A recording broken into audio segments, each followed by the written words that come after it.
বলা হচ্ছে the dimension of A box, the dimension of A box 234 meters. The cost of painting the outer side of the box at the rate of 3 per square, 3 per square. অঙ্কটা কিন্তু খুব easy, কিন্তু আমাদেরকে বুঝতে হবে যে বেসিক জিনিসটা আমাদের ধরতে হবে, তাহলে ইজি আছে। যে একটি বক্সের যে ডাইমেনশন দেওয়া আছে 234, দৈর্ঘ্য প্রস্থ উচ্চতা। একটি বক্সের কী দেওয়া আছে?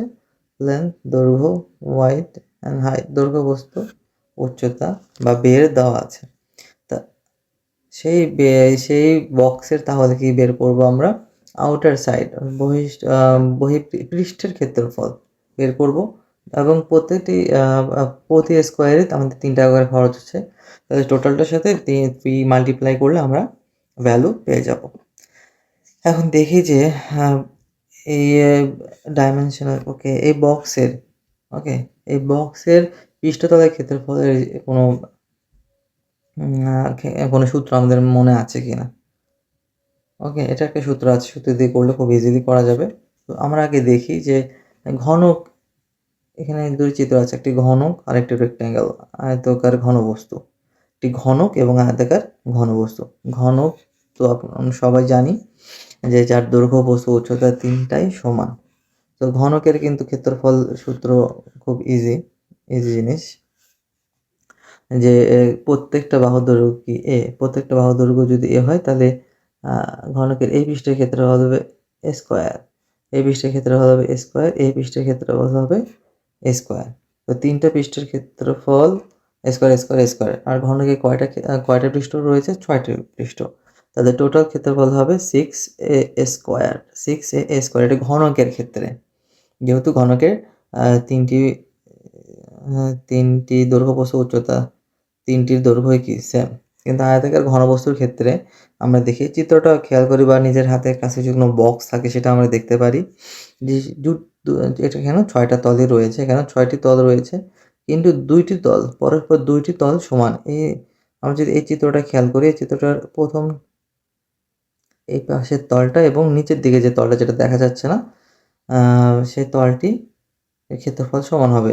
এই তল আর এই তল এর ক্ষেত্রফল সমান হবে। আর এই তল আর এই পাশে যে তলটা যেটা দেখা যাচ্ছে না, সেই তলের ক্ষেত্রফল সমান হবে। আমরা একটু খেয়াল রাখি, আমরা একটু খেয়াল করি এখানে কি হচ্ছে।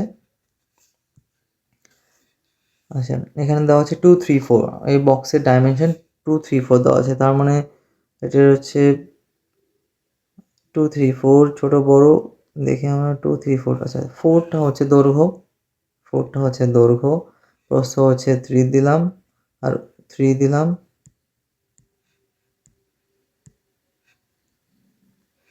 আর উচ্চতা হচ্ছে 2, ছোটটা।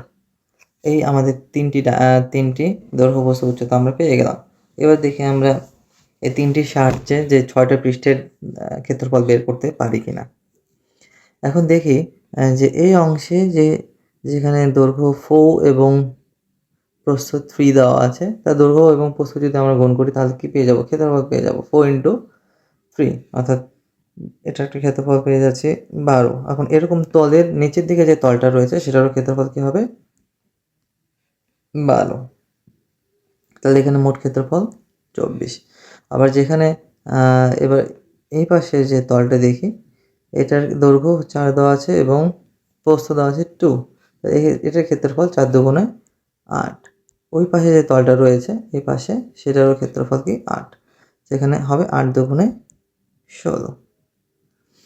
আচ্ছা, আর এই পাশে বাকি থাকছে এটা 3 এবং 2, 3 এবং 2, এটার ক্ষেত্রফল হবে 3 × 2 = 6, 6 + 6 = 12। তাহলে আমরা যদি মোট যোগ করি, মোট করি এখানে যে 24, 16 আর 12, এই 3টা অংশের যে যোগ করি 6টা তলের, আমরা 6টা তলের কি পাবো? মোট ক্ষেত্রফল পেয়ে যাব। 4, 6, 10 আর 2, 4, 6, 10, 2, 12, 2 হাতে থাকে 1, 3, 4, 5। তো আমরা মোট ক্ষেত্রফল পেয়ে গেলাম কিন্তু 52 স্কোয়ার মিটার। তাহলে 52 স্কোয়ার মিটারের সাথে যদি 3 মাল্টিপ্লাই করি, 3 মাল্টিপ্লাই করলে 3 × 2 = 6, 3 × 5 = 15, 156 আমরা এটার খরচটা পেয়ে যাব। সো এটা হচ্ছে আমাদের কিন্তু অঙ্কটা। একটু বেসিক থেকে আমরা কথা বললাম যে এইরকম অঙ্কের ক্ষেত্রে আমরা কিভাবে আয়তাকার ঘনবস্তুর দৈর্ঘ্য আয়তাকার ঘনবস্তুর পৃষ্ঠের ক্ষেত্রফল বের করতে পারি।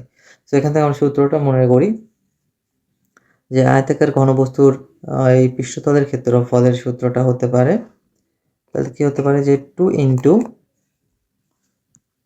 Into AB plus BC plus CA। যে কয়টা করে তল রয়েছে? তল কিন্তু দুটো করে রয়েছে। এই যে আমরা AB বের করলাম, AB উপরে একটা আছে, নিচে একটা আছে, 2AB। BC বের করলাম, উপরে একটা নিচে একটা, 2BC। এই 2টা কিন্তু প্রত্যেকটার সাথে গুণ আছে, 2টা কিন্তু প্রত্যেকটার সাথে গুণন আকারে আছে। CA, এখানে CA, 2CA, দুইটা ক্ষেত্রফল। এটা হচ্ছে যদি আমরা এত কিছু না করতে চাই, একটু বোঝার জন্য, বেসিকটা ক্লিয়ার রাখার জন্য এটা আমরা কথা বললাম।